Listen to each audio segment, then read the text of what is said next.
Et voilà, le départ est lancé. Aujourd'hui, je vais vous parler du commencement du jeu Mind Cycling. Alors, chaque joueur aura choisi son équipe. Ici, donc, nous avons une équipe des Pays-Bas et de la Belgique qui sont devant la ligne de départ fictive. Il faut fixer la ligne de départ réelle à un endroit de manière à ce qu'il y ait suffisamment de place pour pouvoir mettre tous les coureurs. Ça veut dire que si on joue à 36 coureurs, il faudra prévoir 36 cases. Je vous rappelle que les joueurs peuvent choisir entre 3 et 6 coureurs par équipe. Ici, on a choisi 2 équipes de 6. Alors, le joueur le moins expérimenté peut commencer à placer son premier coureur devant la ligne de départ réelle.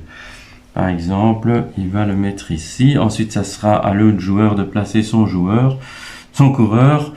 Ensuite, de nouveau, le premier. Il faut savoir que avant le départ réel, on ne peut pas mettre 2 coureurs de la même équipe l'un derrière l'autre. Donc, maintenant, c'est ici, voilà, etc. Tout le monde place son coureur. Hop. Voilà. La Belgique, maintenant c'est aux Pays-Bas. Belgique, et voilà. Tous les coureurs sont placés devant la ligne de départ réelle. Alors, qui va commencer? C'est le premier du groupe. Le premier du groupe commence, ensuite ça sera le deuxième, puis le troisième, etc.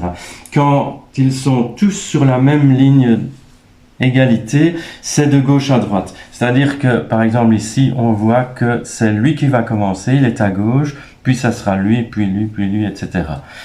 Et donc, on regarde sur la carte, sur l'aide-mémoire, un casque bleu dans la zone pleine, puisqu'il entre dans la plaine. Combien fait-il de pas? Il en fait 7. 1, 2, 3, 4, 5, 6, 7. Puis on regarde le deuxième coureur, c'est lui, c'est un casque bleu aussi dans la zone bleue, il fait 7. Il veut faire moins, il peut, il fait 6, il a le droit, etc. Et chaque coureur à son tour peut jouer.